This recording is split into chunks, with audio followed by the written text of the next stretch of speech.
Monsoon का भी कुछ लाभ नजर आ रहा है और मॉनसून सत्र भी प्रारंभ हो रहा है। मॉनसून हो या मॉनसून सत्र, अगर दोनों प्रोएक्टिव हो तो बहुत ही प्रोडक्टिव होते हैं।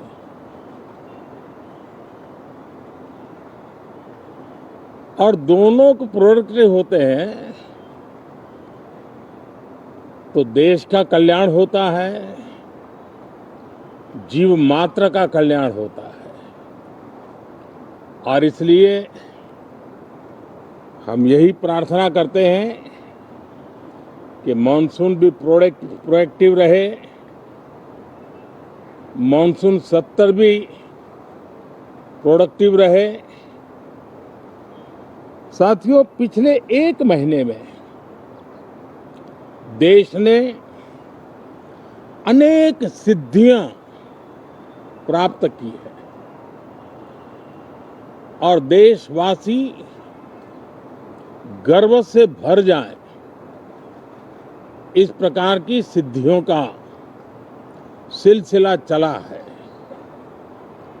चाहे राष्ट्रीय हो, अंतर्राष्ट्रीय हो और अब तो अंतरिक्ष भी हो, एक प्रकार से भारत के लिए गर्व के पल रहे हैं। पिछले वर्ष मॉनसून सत्र के ठीक पहले भारतीय नागरिक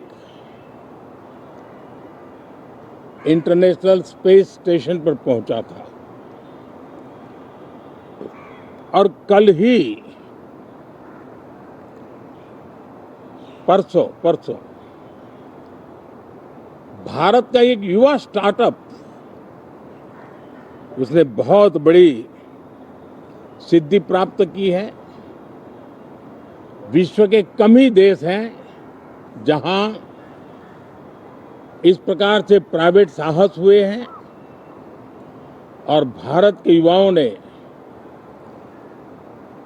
अंतरिक्ष में नई उड़ान भरी है। बहुत बड़ी सफलता है। और ये जो स्काईरूट स्टार्टअप है, उसमें जो नौजवान काम कर रहे हैं, मुझे बताया गया उनकी पूरी टीम की जो एवरेज एज है वो सिर्फ 28 साल है। ऐसे नौजवानों ने ये काम करके दिखाया है। मैं किसी 56 साल के नौजवान की बात नहीं कर रहा हूं। मैं देश के ये स्टार्टअप ने 28 के एवरेज वाले नौजवानों ने अंतरिक्ष में भारत का झंडा गाड़ दिया है। उनको तो बधाई है ही है, लेकिन ऐसी बातें जो हैं, जो भारत को आत्मविश्वास से भर देती है, विश्व में भारत का प्रोफाइल सर्वमान्य, सर्वस्वीकृत बनता जाता है। साथियों, ये संयोग नहीं, ये एक संदेश है और बड़ा मजबूत संदेश है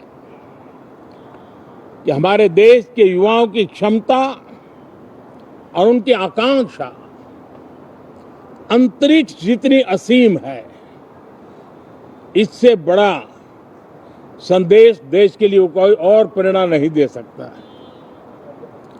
साथियों, जो रिफॉर्म एक्सप्रेस पर सवार होकर के आज देश चल पड़ा है, उसी का नतीजा है कि भारत के नौजवान इतना बड़ा साहस कर पाते हैं और सफल भी हो रहे हैं। साथियों, पिछले दिनों राजस्थान में बहुत बड़ी ऑयल रिफाइनरी देश को समर्पित की गई। पिछले कुछ सप्ताह पहले एक सेमीकंडक्टर प्लांट, यानी तीसरा, देश को समर्पित किया गया। अभी कुछ दिन पहले ग्रीन हाइड्रोजन से चलने वाली ट्रेन, और विश्व में बहुत कम देश ऐसे हैं कि जिनके पास ये सुविधा है, लेकिन भारत ने जो हाइड्रोजन ट्रेन देशवासियों को समर्पित की है, वो सबसे ताकतवर इंजन वाली है और सबसे लंबी है। ये अपने आप में भारत के वैज्ञानिक, भारत के इंजीनियर्स, भारत के इनोवेटर्स, भारत के उद्यमी, भारत के श्रमिक, ये जो एक लक्ष्य लेकर के देश के लिए जी रहे हैं, देश के लिए काम कर रहे हैं, उसी का परिणाम है। साथियों, हम भली भांति जानते हैं और पूरी दुनिया चिंतित भी है, लगातार कहीं न कहीं युद्ध की स्थितियां बनती रही है। पश्चिम एशिया के युद्ध के कारण भारत जैसे देश जो एनर्जी के लिए औरों पर डिपेंडेंट है, उनके लिए ये पश्चिम एशिया का युद्ध एक बहुत ही बड़ा संकट का कारण रहा। Petrol, diesel, LPG, fertilizer, chemicals, यानी हर विषय में अनेक बाधाएं, अनेक संकट आए। उसके बावजूद भी भारत 7.7% के ग्रोथ से दुनिया की मेजर इकोनॉमी में सबसे तेज गति से आगे बढ़ने वाला देश बन के रहा।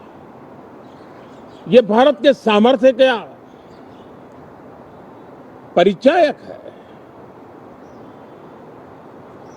भारत किस प्रकार से उत्साह और उमंग के साथ नई ऊंचाइयों को पार करना चाहता है, उसकी इसमें एक झलक है। और ऐसे में जब ये मॉनसून सत्र आरंभ हो रहा है, देश ने स्पीड पकड़ ली है और संसद का स्पिरिट उस स्पीड में नई ऊर्जा भर सकता है। सकारात्मक स्पिरिट राष्ट्र के लक्ष्यों को प्राप्त करने के लिए बहुत आवश्यक होता है। हमारे सदन में बहुत अनुभवी सांसद भी है, दल उनका कोई भी हो, लेकिन उनके पास एक लंबा अनुभव है। ऐसे समय में उनके अनुभव की, उनके ज्ञान की संसद को भी जरूरत है, देश को भी जरूरत है। और इसके लिए संसद का चलना, सार्थक चर्चा होना, मिलजुल करके देश को आगे ले जाने के संकल्प लेना, ये मैं समझता हूं कि बहुत ही समय की मांग है। एस्पिरेशन से भरे हुए देश के युवाओं की मांग है कि हम आगे बढ़े। आज समय की मांग है कि राष्ट्र निष्ठा से भरे हुए, राष्ट्र भक्ति के लिए जी रहे आवाज को सदन में उचित मंच मिलता रहे, वे अपनी आवाज को बुलंद करे, देश को दिशा दे। और इसलिए मैं आशा करता हूं और मुझे पक्का विश्वास है, जहां तथ्य होते हैं, जहां तर्क होते हैं, वहां तूफान के लिए जगह नहीं होती है। अगर तर्क मजबूत है, तथ्य मजबूत है, तो शांत चित्त से भी अपनी आवाज को बुलंद बनाया जा सकता है। मैं आशा करता हूं तर्क और तथ्य के साथ सदन की चर्चा को समृद्ध किया जाए, हर आवाज को अवसर मिले, हर विचार को सम्मान मिले। ये संसद की हमारी भूमिका है। मैं सभी सांसदों से बढ़ चढ़ करके इस सदन में हिस्सा लेने के लिए निमंत्रित करता हूं। आज सुबह स्पीकर महोदय जी ने भी सोशल मीडिया के माध्यम से देश के सांसदों का स्वागत करने के अपने भाव को व्यक्त किया है। मैं भी उसमें अपना स्वर मिलाता हूं। आप सबका बहुत बहुत धन्यवाद। नमस्कार।